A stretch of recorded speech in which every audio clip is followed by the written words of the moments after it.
नमस्कार, ABC channel में आपका स्वागत है। मैं हूं सचिन श्रीवास्तव और आप मेरे साथ देखेंगे आजमगढ़ से जुड़ी खबरें। आइए नजर डाल लेते हैं आज की खास खबरों पर। खबर के प्रायोजक हैं paradise international school Hirapatti Azamgarh. Admission open play group to class 10th CBSE pattern. Niswa inter college Paharpur Azamgarh. Admission open nursery to class 12th। खुशखबरी, विद्यालय को मिली 7 विषयों की मान्यता।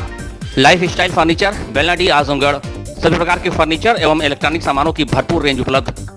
आजमगढ़ सिधारी क्षेत्र के हरबंशपुर चिल्ड्रन गर्ल्स कॉलेज में 31 जुलाई को 11वीं की छात्रा श्रेया तिवारी की तीसरी मंजिल से संदिग्ध हालत में गिरकर मौत के मामले में परिजन कलेक्ट्रेट पहुंचकर जिला प्रशासन को ज्ञापन सौंपे और केस की जांच आजमगढ़ पुलिस को पुनः सौंपने की मांग की। इस दौरान कलेक्ट्रेट परिसर को पुलिस छावनी में तब्दील कर दिया गया। शहर के चौक क्षेत्र स्थित वेस्ली इंटर कॉलेज से श्रेया के माता पिता के समर्थन में श्रेया को न्याय दिलाने के लिए सैकड़ों की संख्या में जनपद वासियों ने पैदल मार्च निकाला। पैदल मार्च चौक, माधवरगंज, बड़ादेव, कोतवाली, सिविल लाइन होते हुए जिलाधिकारी कार्यालय पहुंचा, जहां परिजनों ने जिला प्रशासन को ज्ञापन दिया।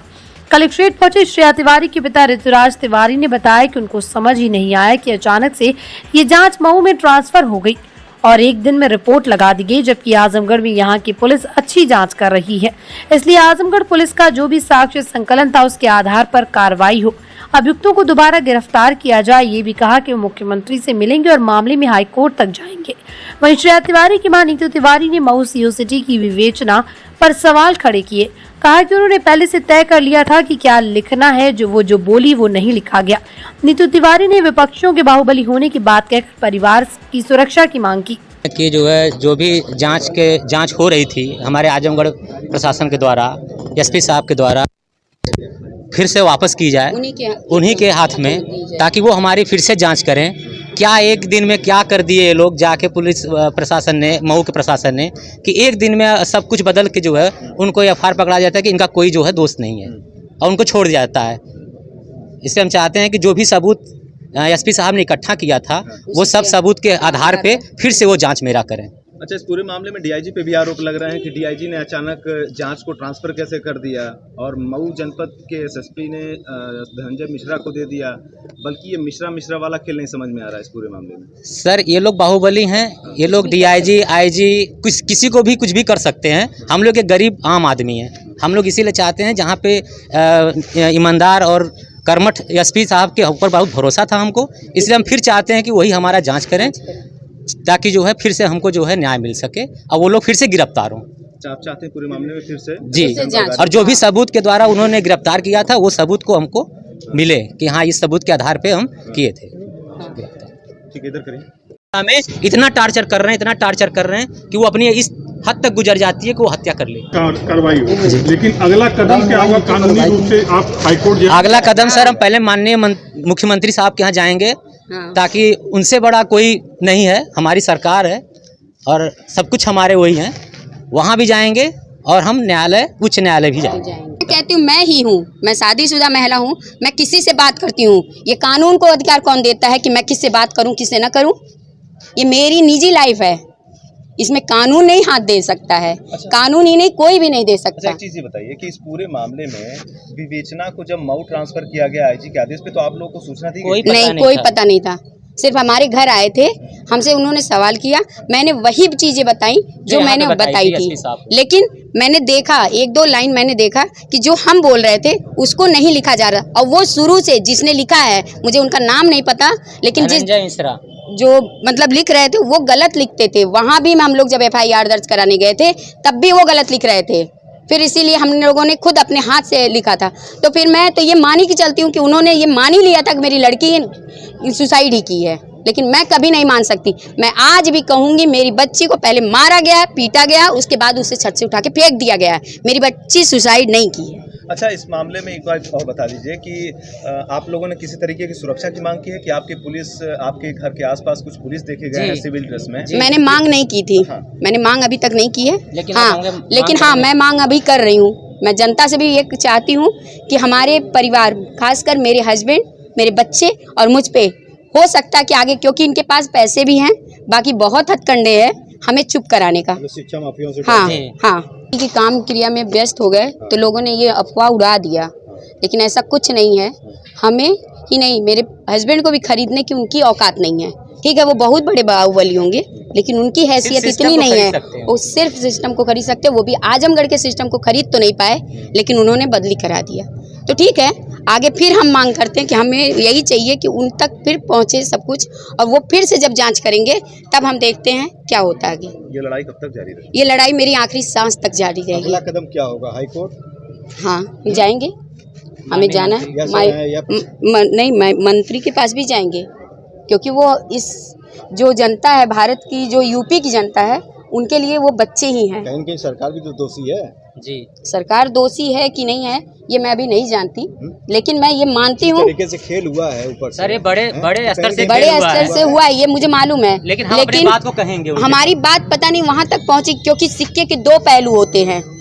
आदमी जो पहलू देखता है वही जानता है। कैसे उम्मीद करते हैं मुख्यमंत्री से आप? जब हम अपनी बात रखेंगे तब उसके बाद हम आपको बताएंगे क्या उम्मीद उन्होंने दिलाए। और शायद अभी आगे मुझे उम्मीद है कि वो शायद मेरी अगर बात सुनेंगे तो वो मेरे ही पक्ष में बात करेंगे, क्योंकि अभी तो उन्होंने एक ही तरफा बात सुना है और उसी के हिसाब से आगे काम हुआ। आपके वकील साहब ने भी बहुत संगीन बातें बताई हैं कि रातों रात खेल होता है। मऊ पुलिस पूरे मामले में रातों रात 169 की रिपोर्ट सीजीएम कोर्ट में दाखिल कर देती है। तो कहीं ना कहीं आप मानते हैं कि इसमें बहुत बड़ा वही चीज़ है ना, कि इसमें बहुत बड़ा है। क्योंकि बताइए, मेरे वकील को नहीं पता चला, मैंने FIR दर्ज कराई थी ना, मुझे तो होना चाहिए था। जब उन्हें रिहा किया गया तो मुझे क्यों नहीं खबर हुई? जैसे कि आपकी बच्ची जो है 11th की स्टूडेंट थी, जो कि मान्यता जो 8 तक ही है, DOS का जो बयान है 8 ही तक मानता है, तो कैसे आप पढ़ाती थी उस पर? हमें नहीं पता था ना, हमें पता होता तो हम पढ़ा। हमें अगर ये भी पता होता कि अगर ये बहुत बड़ी क्राइम है यहाँ, मतलब क्राइम इन्होंने किया है। मेरी भी शादी यहाँ हुए आजमगढ़ में 20 साल हो गया, लेकिन मुझे नहीं पता था। मुझे इनके बैकग्राउंड के भी बारे में नहीं पता था। नहीं, मैं अपनी फूल जैसी बच्ची उनके स्कूल में नहीं भेजती, कभी नहीं भेजती। और मैं अनुरोध करती हूँ कि जो भी माँ बाप हैं वो अपनी बच्ची को ऐसे स्कूल में मत भेजे जहाँ ये भूल जाते हैं कि ये बच्चे नहीं, ये फूल हैं। इन्हें सिर्फ संभालना है, इन्हें पालना है, इन्हें रौंदना नहीं है कि इतना टॉर्चर करो, इतना टॉर्चर करो कि वो बच्चे ये भूल जाएं कि हम फूल हैं, हमें जीने का है अधिकार, हमें आगे कुछ करने का अधिकार है। जो बच्ची आज IPS अधिकारी बनना चाहती थी उसको पहले ही खत्म कर दिया गया। शायद हो सकता था कि आगे वो भी आवाज उठाती न्याय के लिए। जब सर बेटी बड़ी होती है ना। भांजी की हत्या करने वाली मामा को गिरफ्तार कर पुलिस ने जेल भेज दिया। मृतका की मां राधिका राजभर पत्नी स्वर्गीय वेद प्रकाश राजभर निवासी ग्राम नैठी थाना मुबारकपुर ने पुलिस को सूचना दी कि उसकी 17 वर्षीय पुत्री की हत्या उसके सगे भाई वीरेंद्र राजभर पुत्र चंद्रपति राजभर ने धारदार हथियार से गला काट कर हत्या कर दी।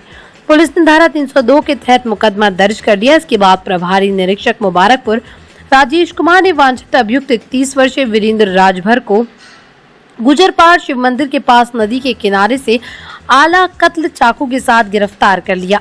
आपको बता दें कि जिले के मुबारकपुर थाना क्षेत्र के नैठी गांव में शुक्रवार शाम को दिल दहला देने वाली वारदात को अंजाम दिया गया था, जिसमें सगी मामा ने धारदार हथियार से गला रेत कर 17 वर्षीय भांजी की हत्या कर दी।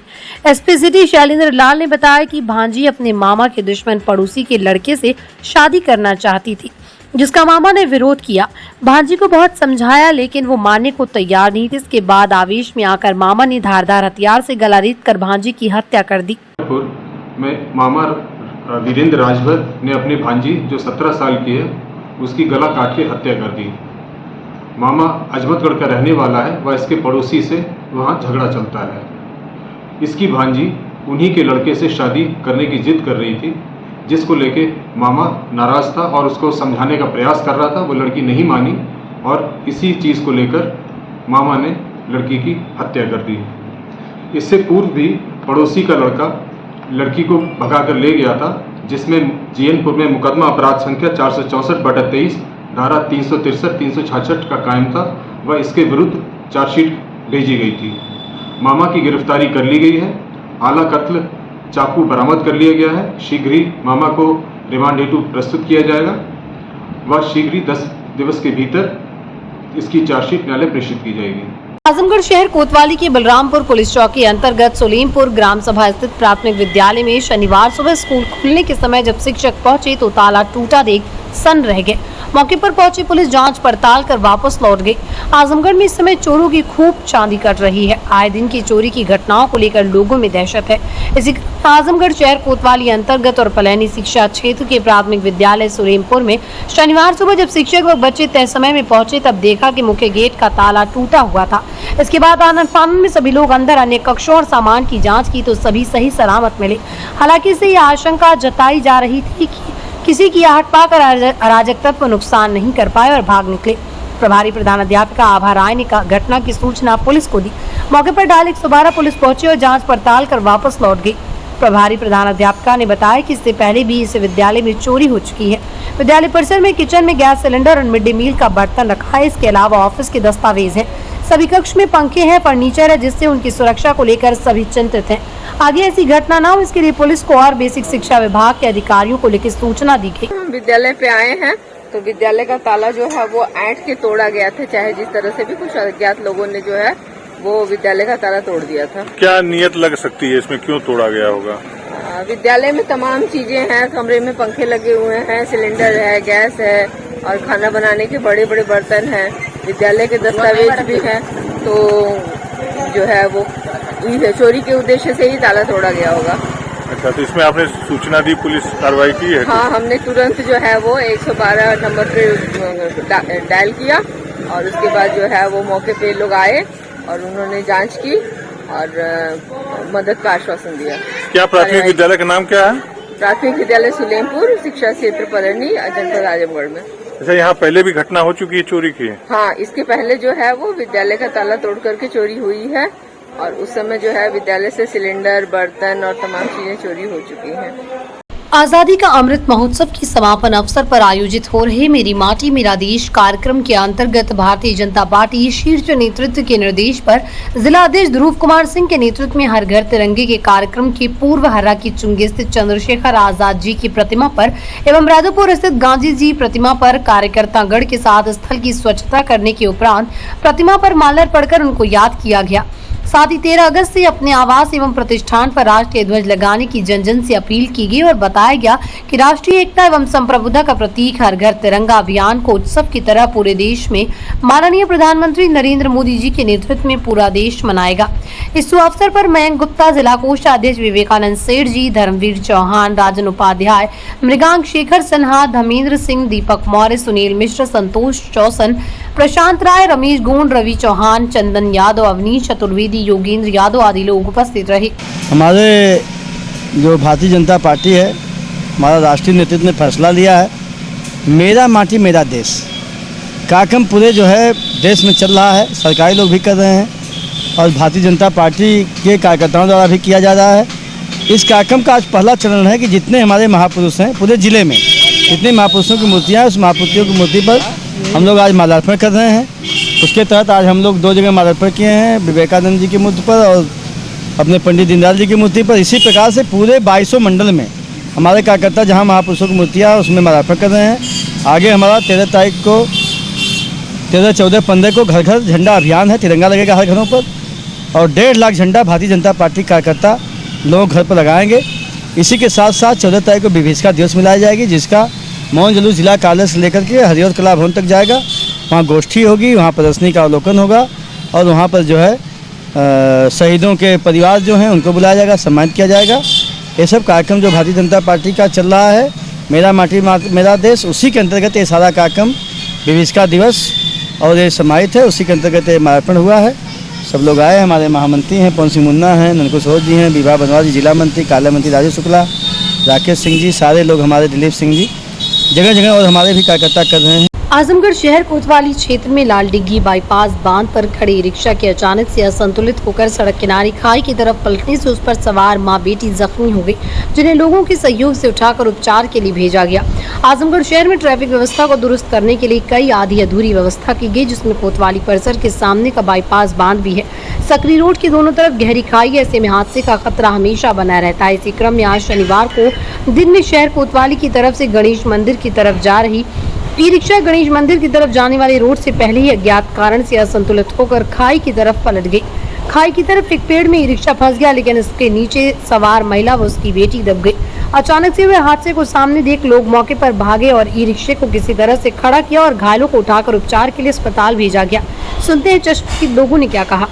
शिवानंद उपाध्याय। हाँ, तो क्या हुआ था? हम लोग वहाँ पे बैठे थे और ड्राइवर वहाँ पे गया, पानी लेने गया, गुस्सा लेने गया, और तो उसके बाद उसमें हैंड ब्रेक नहीं लगा था और सीधे जो ऑटो यहाँ से लड़खाते हुआ वहाँ पे गया और तुरंत जो है वो पलटी खा गया। और उसमें एक बच्ची थी और एक मैडम थी। मैडम तुरंत उसमें नीचे गिर गई, वहाँ पे पत्थर था और ऑटो उनके ऊपर गिरा हुआ था। E rickshaw? जी, ई रिक्शा था। और हमारे मित्र हैं कृष्णा और सुशील सिंह है, तो हम लोग तीनों लोग आए और भैया थे और एक लोग भैया थे। उठाया गया ऑटो को और उसके बाद जो है बहन जी को निकाला गया, बैठाया गया, हम लोग बैठाए। फिर रिक्शा से हम कहे कि लेके जाओ उसको हॉस्पिटल भर्ती करवा के उसके बाद तुम उनके गार्जियन से फोन पे बात कर लेना, उसके बाद वहाँ से कहीं जाना। उसने बोला ठीक है भैया। तो कितनी घायल है वो? कहाँ चोट लगी? बच्ची घायल है और एक मैडम। तो कैसे मतलब कहाँ चोट लगी? और मैडम का यहाँ पूरा चोट लगा है, हाथ नहीं उठ रहा था, हमको लग रहा था फ्रैक्चर है।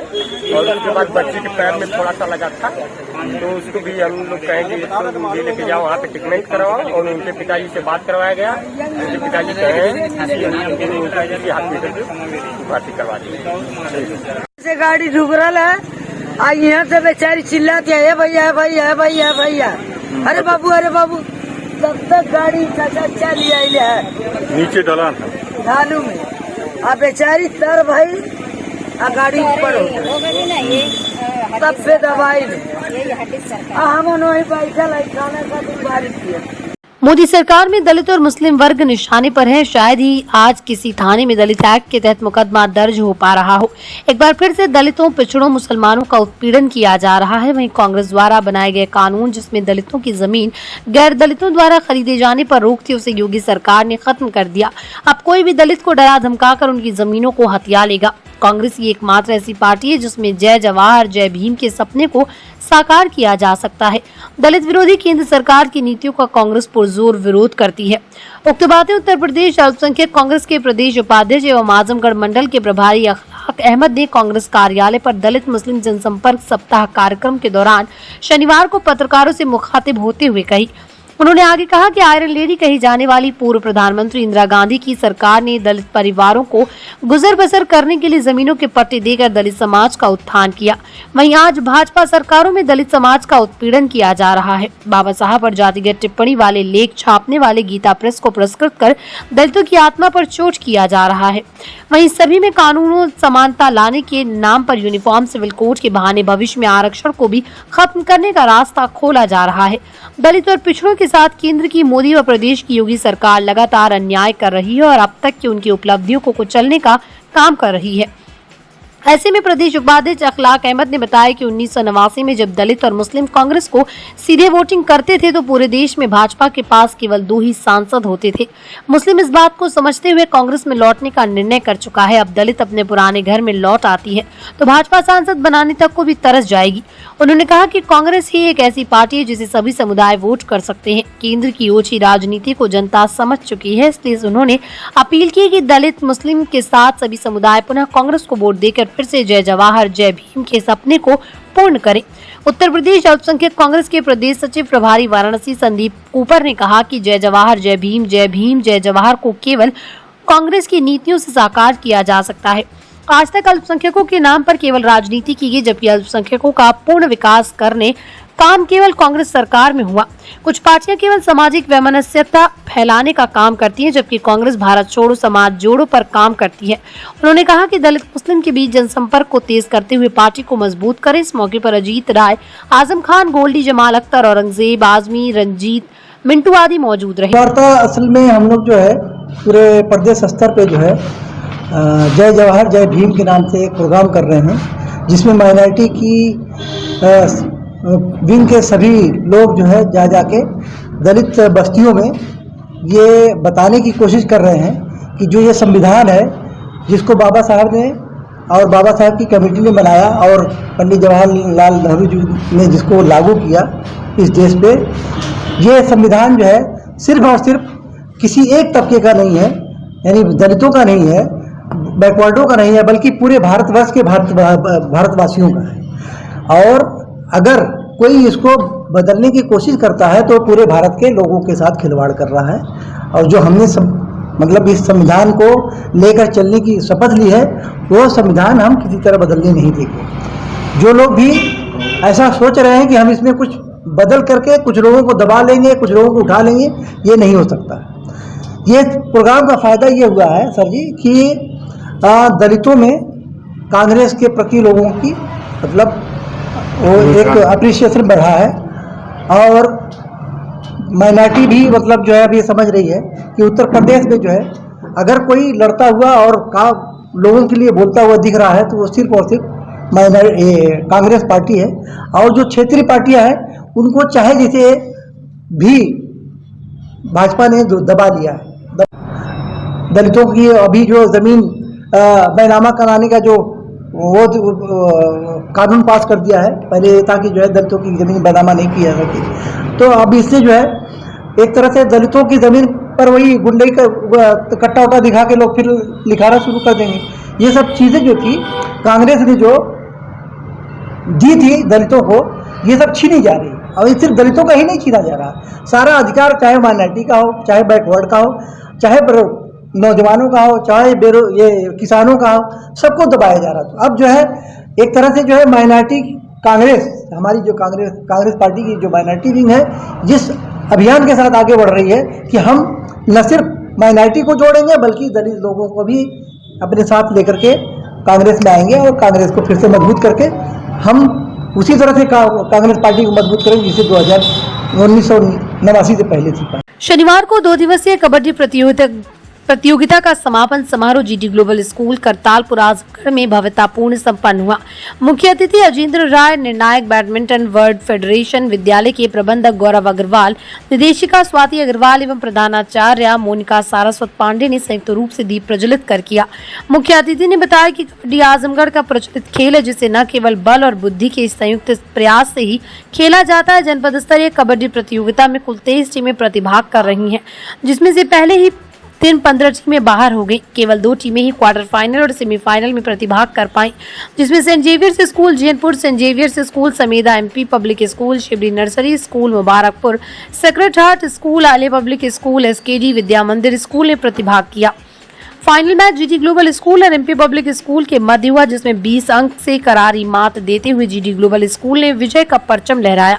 विद्यालय के प्रबंधक गौरव अग्रवाल एवं निदेशिका स्वाति अग्रवाल ने विजयी प्रतिभागियों को पुरस्कृत करते हुए कहा कि कबड्डी खेल से बच्चों में आत्मविश्वास और परस्पर समरसता की भावना उत्पन्न होती है। फाइनल में जीडी ग्लोबल और एमपी पब्लिक स्कूल के मध्य हुआ, जिसमें 20 अंक से करारी मात देते हुए जीडी ग्लोबल स्कूल ने विजय का परचम लहराया। विद्यालय के प्रधानाचार्य मोनिका सारस्वत पांडे ने बताया कि जनपद स्तरीय कबड्डी प्रतियोगिता में 23 विद्यालयों में प्रतिभाग किया, जिसमें सर्वोच्च विजेता का खिताब जीडी ग्लोबल स्कूल ने हासिल किया। दूसरे स्थान पर एमपी पब्लिक स्कूल रहा। ये खेल हमारी एकाग्रता और स्टेमिना को बढ़ाता है तथा हमारी गति बढ़ती है, जिसके कारण हमारी मानसिक और शारीरिक क्षमता मजबूत होती है।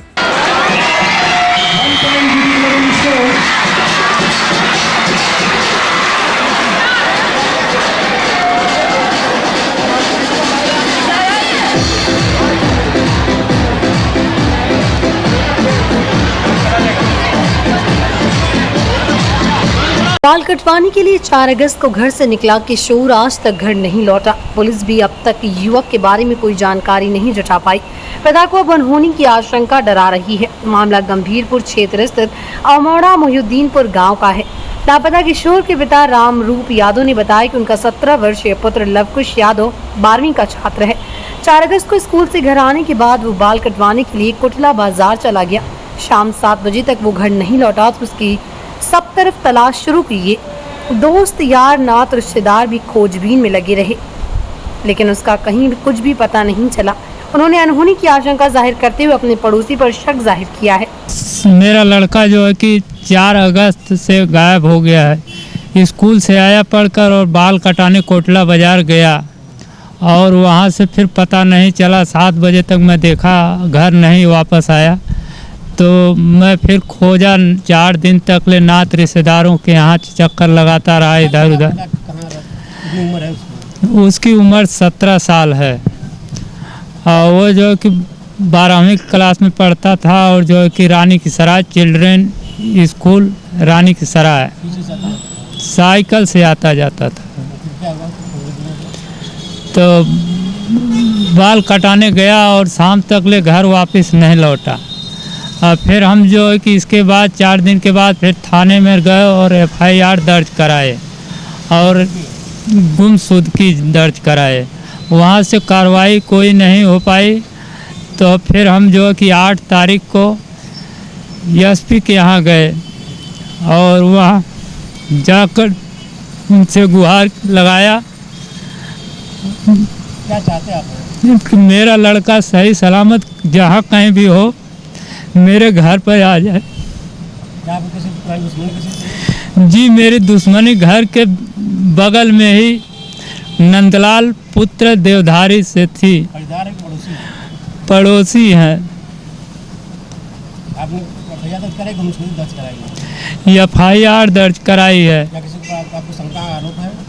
शंका आरोप उन्हीं पर, वही धमकियाँ हमको बार बार देते रहते थे। हम झगड़ा वहाँ जमीन पोखरी की ज़मीन में बरदौर बना लिए हैं, तभी से 2020 से झगड़ा चल रहा था। Life style furniture, Belnadi, Azamgarh. सभी प्रकार के फर्नीचर एवं इलेक्ट्रॉनिक सामानों की भरपूर रेंज उपलब्ध। हमारे यहाँ EMI की सुविधा 0% ब्याज पर उपलब्ध। इलेक्ट्रॉनिक सामानों में LED TV, refrigerator, washing machine, air conditioner, air cooler, deep freezer, water cooler, mixer, juicer, iron, fan और इंडक्शन। फर्नीचर के सामानों में बेड, सिंगारदान, अलमारी, सोफा, मेज, कुर्सी, रिवॉल्विंग चेयर, रैक, स्टूल, संडली, सीढ़ी, गद्दा इत्यादि। शादी विवाह की हो तैयारियां, ऑफिस और घर के लिए सामानों की करनी हो खरीदारी, पहुंचिए life style furniture, Belnadi, Azamgarh. Paradise international school Hirapatti Azamgarh admission open play group to class 10 CBSE pattern English medium school in house developed digital learning platform true digital smart school well qualified teaching staff well designed composite science lab fully equipped computer lab, fully furnished library, edge per CBSE standards, outdoor and indoor play facility for overall development. Our branch Kids Paradise Fun of Learning Playgroup section of Paradise International School to 100 plus design activity kids and play zone for Kids Paradise Playgroup section. Niswa Inter College Paharpur Azamgarh admission open class nursery to 12 Hindi and English medium. Affiliated to UP Board. Excellent teaching method. Conducting various competitions, co-curricular activities, ensure overall growth of your child. Complete education with confidence. Well-maintained computer lab, science lab, CCTV surveillance, ventilated classroom and safe compound. Transport facility available. खुशखबरी विद्यालय को विज्ञान, commerce, गृह विज्ञान, शिक्षा शास्त्र, नागरिक शास्त्र, भूगोल तथा समाज शास्त्र विषयों की मिली मान्यता। लिमिटेड सीट्स, एडमिशन के लिए जल्दी करें।